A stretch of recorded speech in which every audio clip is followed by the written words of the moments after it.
Hello friends, मैं हूं सन्मय प्रकाश और आप देख रहे हैं यूट्यूब चैनल सरकारी जॉब न्यूज़। इस करंट अफेयर्स वीडियो में कई सारे क्वेश्चन हैं, कुछ ज़्यादा क्वेश्चन है क्योंकि कई दिनों का है, इस वजह से तो सब पर चर्चा करेंगे एक एक करके। और सबसे इम्पॉर्टेंट पहला क्वेश्चन लेते हैं। किस ग्रह के 12 नए चंद्रमा की खोज हुई है? किस प्लेनेट के 12 नए मून्स की खोज हुई है, जिससे इसकी चंद्रमा की कुल संख्या 92 हो गई है? और शनि ग्रह का यानी सैटर्न का रिकॉर्ड टूट गया है। इससे पहले सैटर्न के पास सबसे ज़्यादा चंद्रमा थे। आंसर होगा बृहस्पति यानी जुपिटर। ठीक है, और न्यूज़ देख रहे हैं आप मेरे बगल में कि जुपिटर के पास इस सोलर सिस्टम में सबसे ज़्यादा मून हो गए हैं। और इसके बारे में खुलासा किसने किया है? तो इंटरनेशनल एस्ट्रोनॉमिकल यूनियन जो है ना, उसी का एक माइनर प्लैनेट सेंटर है MPS, तो उसी ने इसके बारे में इंफॉर्मेशन जारी की है अभी हाल ही में, कि बताया है कि 12 नए चंद्रमाओं को ढूंढा गया है। और ये जानकारी साइंस जर्नल है, एक स्काई एंड टेलीस्कोप एक मैगजीन है, जर्नल है, तो उसी में ये पब्लिश हुआ है। तो जो 12 नए जो चंद्रमा खोजे गए हैं वो जोवियन चंद्रमा है, यानी गैसों से भरे हुए चंद्रमा है, और उसको ढूंढा गया है। और टोटल कितनी संख्या हो गई है? 92। ये आपको ध्यान में रखने की ज़रूरत है। ठीक है, और उसने किसका रिकॉर्ड तोड़ दिया है जुपिटर ने? तो सैटर्न का यानी शनि ग्रह का रिकॉर्ड तोड़ दिया है। शनि ग्रह के पास 83 चंद्रमा हैं।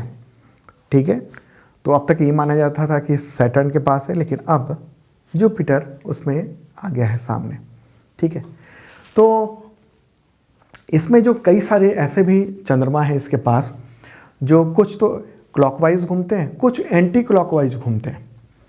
आप ये देख रहे हैं इस तरीके से, मतलब कि कुछ जो इसके चंद्रमा है वो इस तरह से रोटेट कर रहे हैं और कुछ विपरीत दिशा में रोटेट कर रहे हैं।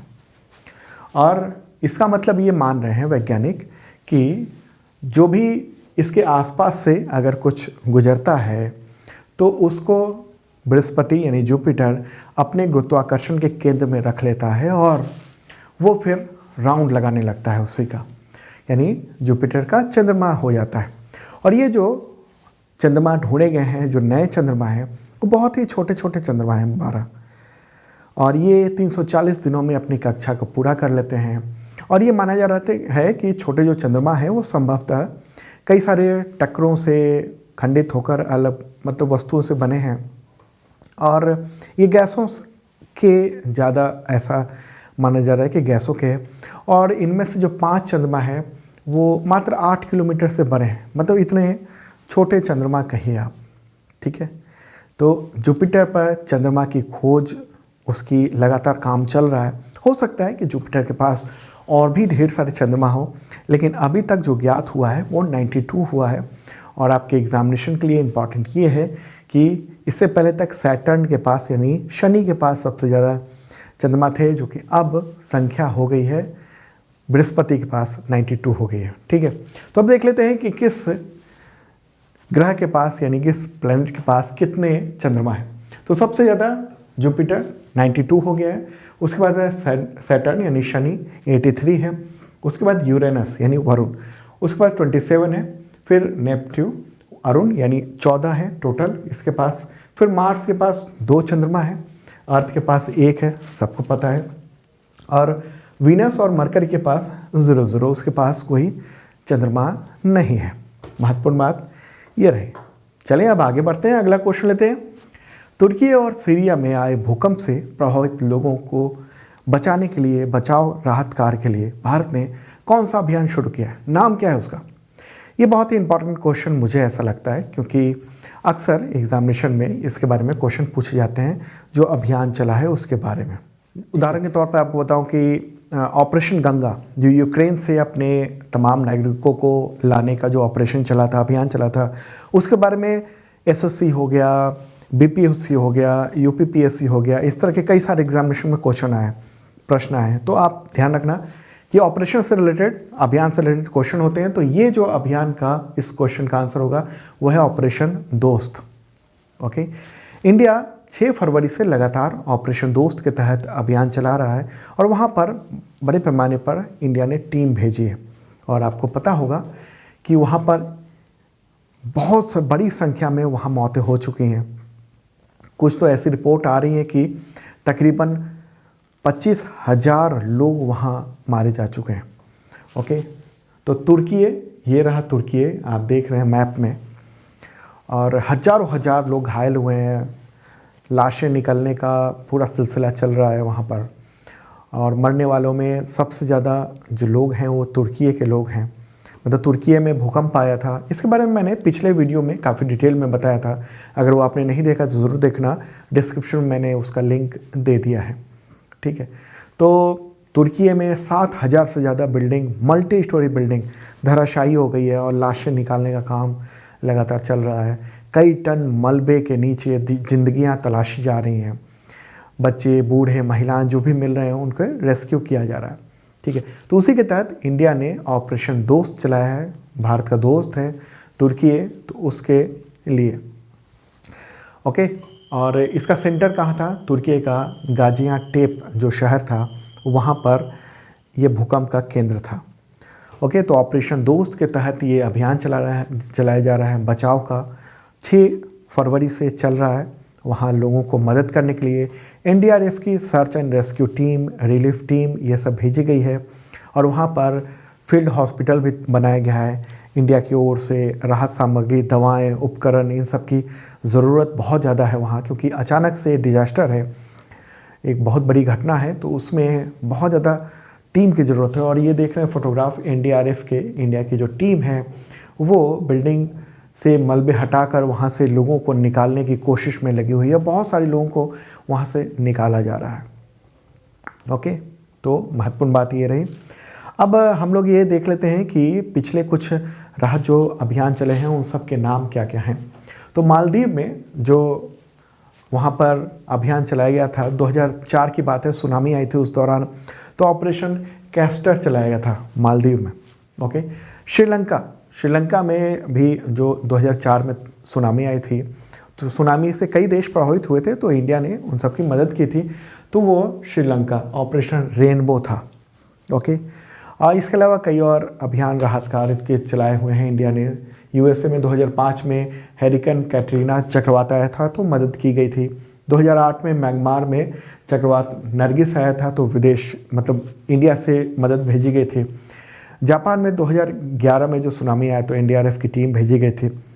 और नाम जो है ना, हालांकि उसका नाम पूरी तरह से नहीं रखा गया था, लेकिन 2015 में नेपाल में जो हुआ भूकंप आया था, तो उसके लिए ऑपरेशन मैत्री, और तुर्की और सीरिया 2023 के लिए ये ऑपरेशन दोस्त है। तो ये आपको ध्यान रखना है। ठीक है, चलिए अब आगे बढ़ते हैं, अगला क्वेश्चन लेते हैं। बिजली संकट के कारण किस देश के राष्ट्रपति ने स्टेट ऑफ डिजास्टर घोषित किया है? स्टेट ऑफ डिजास्टर बहुत बड़ी बात होती है। आंसर होगा दक्षिण अफ्रीका।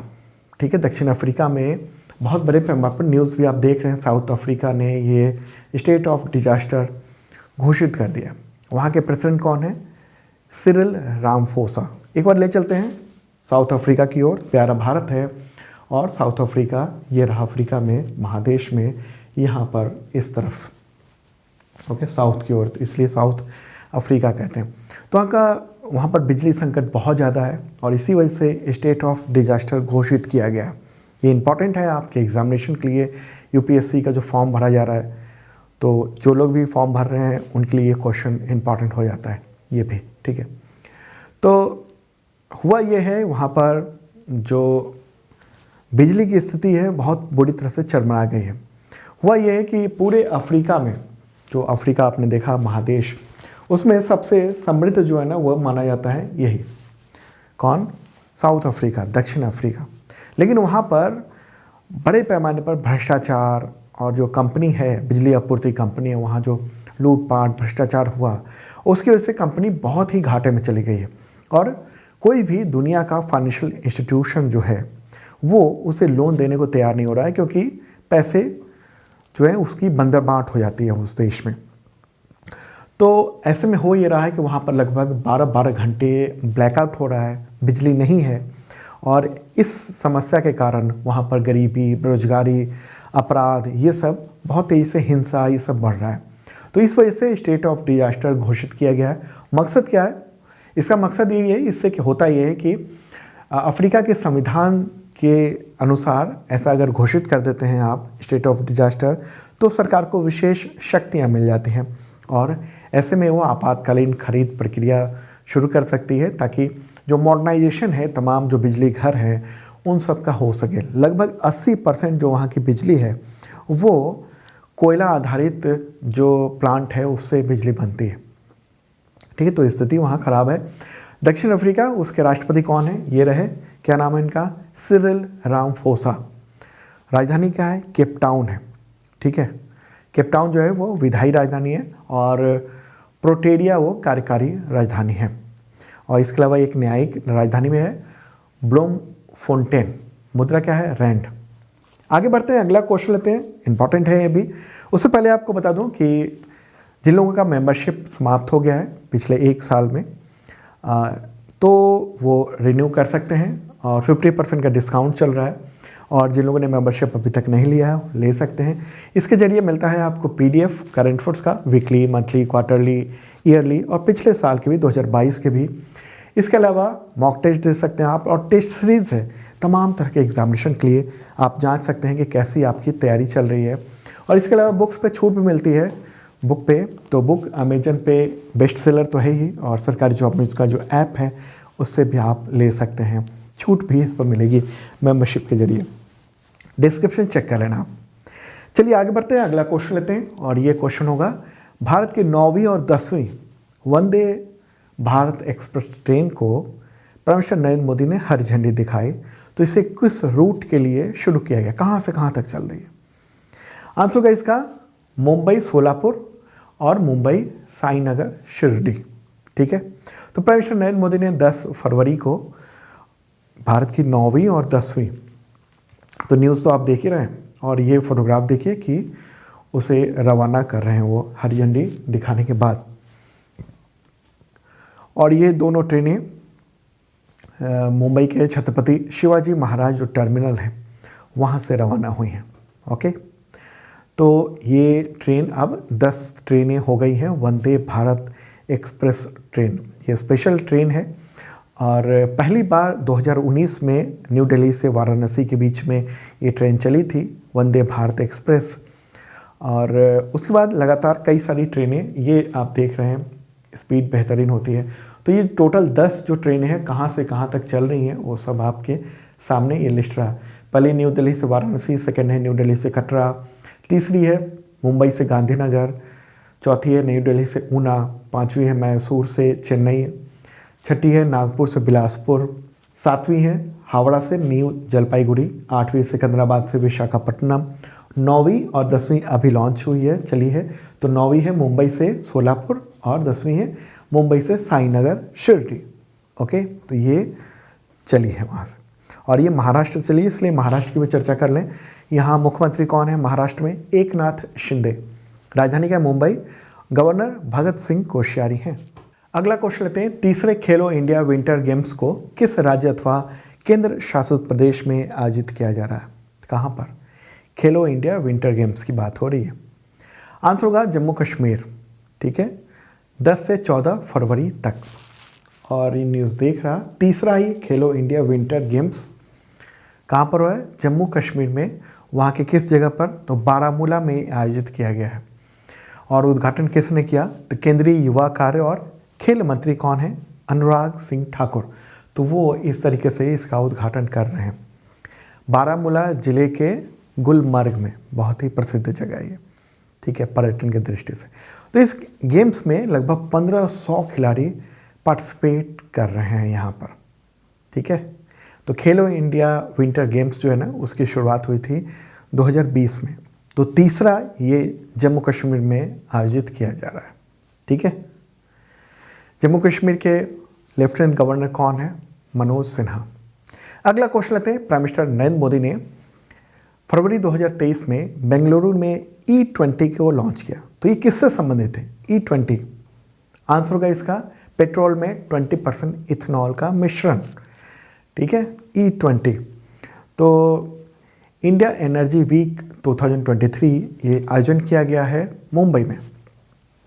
तो वहीं पर 6 फरवरी को E20 ईंधन यानी फ्यूल को लॉन्च किया गया। एक फ्यूल है उसका नाम है E20। जैसे पेट्रोल है, पेट्रोल में 20% ये मिलाया जा रहा है इसमें एथेनॉल को, और इसलिए उसका नाम दे दिया गया है E20। तो पहले चरण में देखिए, अभी तो देश के बहुत सारे बड़े हिस्से में पेट्रोल में 10% इथेनॉल को मिलाया जा रहा है, लेकिन अब उसका जो दायरा है उसको बढ़ाकर 20% किया जा रहा है, और पहले चरण में 15 शहरों को कवर किया जा रहा है। फिर 2 वर्षों में पूरे देश में इसको शुरू किया जाएगा। ठीक है, तो शुरुआत में अभी 11 राज्यों में, और फिर धीरे धीरे तमाम देश भर के राज्यों में ये किया जाएगा। इससे फ़ायदा क्या है? इससे फ़ायदा ये है कि इथेनॉल का यूज़ होने से, समझिए कि पेट्रोल जितना यूज़ हो रहा है उसका 20% हमने कट कर लिया। ठीक है, क्योंकि इथेनॉल उसमें हमने मिला दिया है। ओके, तो इथेनॉल जो है वो कैसे बनता है? गन्ना, चावल, भूसी, मक्का, जो एग्रीकल्चर स्रोत हैं उससे ये बनता है, और ये बेहतरीन है। और अभी जो हम लोग फॉसिल फ्यूल का यूज़ कर रहे हैं, पेट्रोल जो जलाते हैं, उससे जो हमारा वातावरण है वो गर्म होता है। लेकिन जैसे जैसे इसमें हम इथेनॉल को ज़्यादा मिलाएंगे तो ये एनवायरनमेंट के लिए थोड़ा और बेहतर होता चला जाएगा। ठीक है, चलिए अब आगे बढ़ते हैं और अगला क्वेश्चन लेते हैं। प्राइम मिनिस्टर नरेंद्र मोदी ने किस राज्य में भारत की सबसे बड़ी हिंदुस्तान एरोनॉटिकल लिमिटेड की हेलीकॉप्टर फैक्ट्री का उद्घाटन किया? सबसे बड़ी हेलीकॉप्टर फैक्ट्री का आंसर होगा इसका कर्नाटक। ठीक है, कर्नाटक के कहाँ पर? तुमकुर में, वहाँ पर हेलीकॉप्टर मैन्युफैक्चरिंग यूनिट का उद्घाटन किया गया। तो न्यूज़ आप देख रहे हैं यहाँ पर इंडियन एक्सप्रेस में, countries largest chopper making plant. ठीक है, अब कुछ जगह हो सकता है आपको पढ़ाया गया होगा या बताया गया होगा कि ये एशिया का सबसे बड़ा है। तो मैं आपको बताऊं कि प्राइम मिनिस्टर ने ही उस दौरान भाषण दिया और इस प्रोग्राम में, और उन्होंने कहा कि ये देश का सबसे बड़ा ये चॉपर मेकिंग प्लांट है, यानी हेलीकॉप्टर मेकिंग प्लांट है। ये फैक्ट्री 615 एकड़ में फैली हुई है। ग्रीनफील्ड क्षेत्र में इसे बनाया गया। ग्रीनफील्ड का मतलब क्या होता है? वहाँ पर उस ज़मीन का उपयोग पहले नहीं हो रहा हो किसी काम में, तो उस जगह का यूज़ किया गया, इसलिए ग्रीनफील्ड कहा जाता है। ठीक है, तो हेलीकॉप्टर यहाँ पर उसका निर्माण बड़े पैमाने पर किया जाएगा। हर साल 30 हेलीकॉप्टर यहाँ पर बनाए जाएंगे, और कुछ साल में इसकी संख्या 90 कर दी जाएगी। तो ये देख रहे हैं आप, हेलीकॉप्टर जो है और वहीं पर पहुँचे हैं प्राइम मिनिस्टर नरेंद्र मोदी, और बाकी लोग सब यहाँ पर मौजूद हैं। ओके, तो HAL की ये फैक्ट्री है, हिंदुस्तान एरोनॉटिकल्स लिमिटेड। स्थापना कब हुई थी उसकी? HAL की 1940 में। मुख्यालय बेंगलुरु में है। अध्यक्ष हैं उसके R माधवन। ठीक है, और कर्नाटक में ये हुआ है, फैक्ट्री स्थापित की है। तो कर्नाटक की राजधानी क्या है? बेंगलुरु। गवर्नर कौन है? थावरचंद गहलोत। और मुख्यमंत्री बसवराज बोम्मई। ठीक है, बसवराज बोम्मई। अगला क्वेश्चन, नेपाल क्रिकेट एसोसिएशन ने किस पूर्व भारतीय क्रिकेटर को नेपाल नेशनल क्रिकेट टीम का मुख्य कोच नियुक्त किया? आंसर होगा इसका मोंटी देसाई। पूर्व भारतीय क्रिकेटर हैं मोंटी देसाई। तो मृग मोंटी देसाई पूरा नाम है वैसे। तो उनको 2 वर्षों के लिए नेपाल नेशनल क्रिकेट टीम का चीफ कोच नियुक्त कर दिया गया है। ठीक है, और इन्होंने किनका स्थान लिया है? तो मनोज प्रभाकर इससे पहले वहाँ थे, जो मुख्य कोच थे, तो उनकी जगह इन्होंने ली है मोंटी देसाई ने। ओके, अगला क्वेश्चन लेते हैं। क्वाड देशों यानी कौन कौन देश हैं? इंडिया, जापान, अमेरिका और ऑस्ट्रेलिया। तो उसने साइबर सुरक्षा में सुधार के लिए एक सार्वजनिक अभियान को लॉन्च किया। तो उसका नाम बताएं, क्या नाम है उसका? आंसर होगा क्वाड साइबर चैलेंज। ठीक है, 8 फरवरी को ये लॉन्च किया गया है 2023 में। उद्देश्य यही है कि चारों देशों में साइबर सुरक्षा वो बेहतरीन और बहुत ही पुख्ता हो जाए, क्योंकि साइबर सिक्योरिटी बहुत इम्पॉर्टेंट है अब किसी भी देश के लिए। और ये इस साल जो होने वाली मीटिंग है, क्वाड की मीटिंग होने वाली है, उसमें ये इम्पॉर्टेंट मुद्दा भी होगा। ठीक है, तो क्वाड एक बार देख लेते हैं। ये चारों देश हैं। क्वाड मतलब क्वाड्रिलेटरल समूह है। ठीक है, तो चतुर्भुज हिंदी में कहेंगे चतुर्भुज समूह, उसी को इंग्लिश में क्वाड कहते हैं। ठीक है, चलिए अब आगे बढ़ते हैं, अगला क्वेश्चन लेते हैं। क्वेश्चन होगा, यूपीआई पर क्रेडिट कार्ड को सपोर्ट करने वाला भारत का पहला ऐप कौन बन गया है? आंसर होगा इसका मोबीक्विक। ठीक है, मोबीक्विक। और न्यूज़ भी आप देख रहे हैं द हिंदू के बिजनेस लाइन में। तो इससे पहले मैंने कुछ दिन पहले बताया हुआ है कि यूपीआई के जरिए जो क्रेडिट कार्ड कनेक्ट होगा वो कौन सा इससे पहला है, तो रुपे कार्ड है। तो रुपे क्रेडिट कार्ड, तो वो अब सबसे पहले मोबी क्विक जो है ना, उसी ने शुरू किया है कि वो कनेक्ट करके यूपीआई से यूज़ कर सकते हैं क्रेडिट कार्ड को। चलिए अब आगे बढ़ते हैं, अगला क्वेश्चन लेते हैं। लोकप्रिय BKS वर्मा, उनका निधन हो गया 6 फरवरी 2023 को। तो इनमें से क्या थे? पॉपुलर व्यक्ति थे। आंसर होगा कलाकार। ठीक है, तो कलाकार थे, काफ़ी पॉपुलर थे, प्रतिष्ठित थे, चर्चित व्यक्ति थे, लोकप्रिय थे। तो उनका निधन हो गया, 74 ईयर के थे। और वो भारतीय चित्रकार थे, कला के क्षेत्र में काफ़ी जाना माना उनका नाम था। ओके, कई सारे पुरस्कार उनको मिल चुके हैं।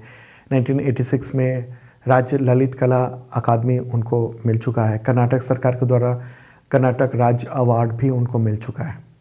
ओके, अगला क्वेश्चन लेते हैं। इसरो ने अपना सबसे छोटा रॉकेट लॉन्च किया, उसे 3 सैटेलाइट लॉन्च किए, तो उसका नाम क्या है? इसरो का सबसे छोटा रॉकेट। आंसर होगा SSLV। न्यूज़ भी आप देख रहे हैं। 10 फरवरी को सतीश धवन स्पेस सेंटर, कहाँ पर है ये? श्रीहरिकोटा में। तो वहाँ से अपना इसरो ने सबसे छोटा SSLV D2 जो रॉकेट है उसको लॉन्च किया है और 3 सैटेलाइट को पृथ्वी की कक्षा में यानी ऑर्बिट में उसको प्रक्षेपित किया, लॉन्च किया। ठीक है, 3 है, एक है EOS 07, एक है जानुस 1 और एक है आज़ादी सैट 2। और इन सैटेलाइट को पृथ्वी से 450 किलोमीटर ऊपर प्लेस किया गया है, वहाँ वो लो अर्थ ऑर्बिट पर वो काम करेगा।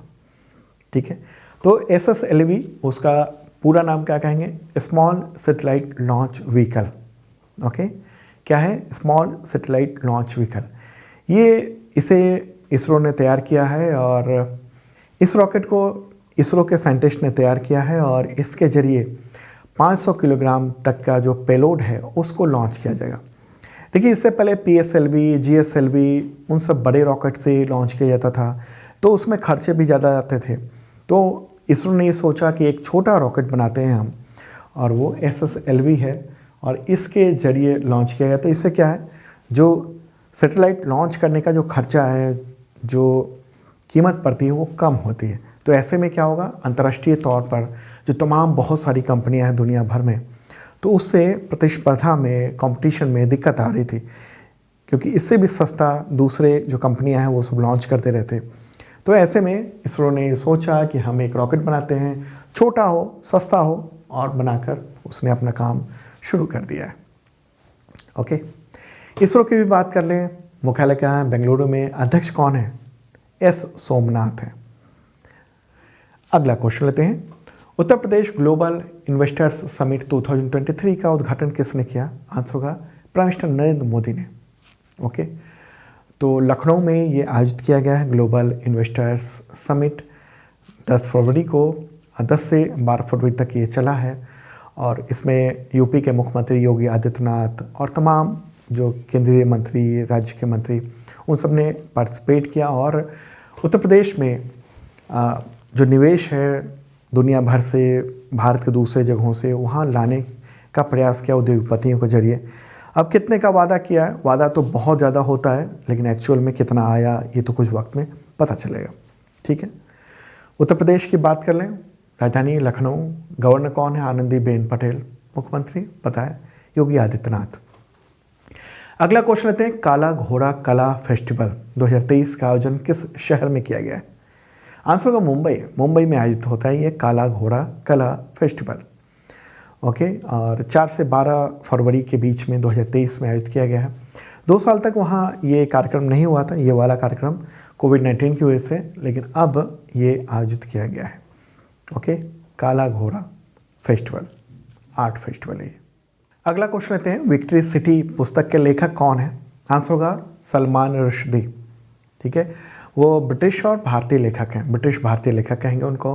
और ये जो बुक है वो 14वीं शताब्दी में जो विजयनगर साम्राज्य था उस पर आधारित है, एक महाकाव्य है और उसी पर आधारित ये पूरी बुक है। ओके, तो एक फेमस राइटर हैं, कई सारी बुक उन्होंने लिखी हुई है सलमान रुश्दी ने, जैसे Grimus, midnight children, shame, the satanic verses, Moor की आखिरी सांस और कई सारी बुक हैं उनकी मशहूर। अगला क्वेश्चन लेते हैं, विश्व दलहन दिवस कब मनाया जाता है? World pulses day. आंसर होगा 10 फरवरी को। ओके, 10 फरवरी को आयोजित किया जाता है और 2018 में संयुक्त राष्ट्र महासभा ने इस दिवस की घोषणा की थी और उसी के बाद 2019 में पहली बार आयोजित किया गया था। उद्देश्य ये है कि भोजन में जो दाल का इम्पोर्टेंस है उसके बारे में जानकारी देना, और ये खाद्य और कृषि संगठन यानी FAO, food and agriculture organisation, उसके द्वारा ये आयोजित किया जाता है। अगला क्वेश्चन लेते हैं, विज्ञान में महिलाओं और लड़कियों का अंतर्राष्ट्रीय दिवस कब मनाया जाता है? आंसर होगा 11 फरवरी को। साइंस के क्षेत्र में महिलाओं की भागीदारी बढ़े, लड़कियों की भागीदारी बढ़े, इसी के उद्देश्य से 11 फरवरी को ये अंतर्राष्ट्रीय दिवस आयोजित किया जाता है। यूनाइटेड नेशंस जनरल असेंबली ने यानी महासभा ने 2015 में इसे घोषित किया था, 2016 से ये आयोजित किया जा रहा है। अगला क्वेश्चन लेते हैं, कौन सा फिनटेक ऐप, फिनटेक का मतलब फाइनेंस और टेक्नोलॉजी मिल गया तो फिनटेक हो गया, तो वो जो ऐप है वो UPI के जरिए इंटरनेशनल पेमेंट की सुविधा शुरू कर चुका है, उसने घोषणा कर दी। आंसर होगा फ़ोनपे। ठीक है, फ़ोनपे ने ये काम कर दिया है और न्यूज़ आप देख रहे हैं। तो UPI के जरिए इंटरनेशनल पेमेंट की सुविधा ये 7 फरवरी से शुरू करने का ऐलान कर दिया है और ये फीचर फ़िलहाल UAE, सिंगापुर, मॉरिशस, नेपाल और भूटान में होगा फ़ोनपे के द्वारा। ठीक है, जो इंटरनेशनल करेंसी है उसकी करेंसी के द्वारा ही ये ट्रांजैक्शन भी हो सकेगा। तो UPI के जरिए फ़ोनपे ने ये काम किया, फ़ोनपे ने। ओके, तो UPI का फुल फॉर्म क्या होता है? Unified payment interface. ठीक है, चलिए अब आगे बढ़ते हैं, अगला क्वेश्चन लेते हैं। हाँ, उससे पहले फ़ोनपे का मुख्यालय क्या है? बेंगलुरु में। स्थापना कब हुई थी? दिसंबर 2015 में। CEO कौन है? समीर निगम। अगला क्वेश्चन होगा, किस टीम ने लगातार तीसरी बार men's national ice hockey championship 2023 को जीत लिया है? आंसर होगा ITBP। तो ITBP की जो केंद्रीय आइस हॉकी टीम है उसने मेंस नेशनल ये चैंपियनशिप जीत ली है और उसने लद्दाख स्काउट को हराकर ये खिताब जीता है 1-0 से। ओके, आयोजन कहाँ हुआ था? लेह लद्दाख में आयोजित किया गया था। ठीक है, किसने आयोजित किया? तो ice hockey association of India उसने। उसके अध्यक्ष कौन है? डॉक्टर सुरिंदर मोहन बाली। ITBP उसने ये जीत हासिल की है। उसकी स्थापना कब हुई थी? भारत तिब्बत सीमा पुलिस की 14 अक्टूबर 1962 को, 1962 को। मुख्यालय न्यू दिल्ली में है और डायरेक्टर जनरल हैं अनीश दयाल सिंह। अगला क्वेश्चन, राष्ट्रीय कृमि मुक्ति दिवस कब मनाया जाता है? आंसर होगा इसका 10 फरवरी को। दिवस की शुरुआत हुई थी 2015 में और उद्देश्य यही है कि जो बच्चों के आंतों का जो कीड़ा है उसकी रोकथाम की जाए। खासतौर पर 1 से लेकर 19 वर्ष के आयु के जो बच्चे हैं उनमें सॉयल ट्रांसमिटेड जो कृमि है वो कीड़े कृमि वो पेट में आते हैं और उसकी वजह से विकास में बाधा होती है, जो डेवलपमेंट है बच्चों का उसमें दिक्कत होती है। तो आंतों में जो पाए जाने वाले परजीवी हैं वो जो शरीर के पोषक तत्व हैं, खनिज हैं, उसको सोख लेते हैं, तो इसकी वजह से बच्चे का विकास नहीं हो पाता है। तो उसी की वजह से ये दिवस मनाया जाता है। तो दोस्तों ये था इंपॉर्टेंट करंट अफेयर्स। और भी क्वेश्चन हैं तो कल के करंट अफेयर्स में आपको मिल जाएगा, कोशिश होगी रेगुलर वीडियो मिल जाए। ओके, अब मिलते हैं कल मॉर्निंग को।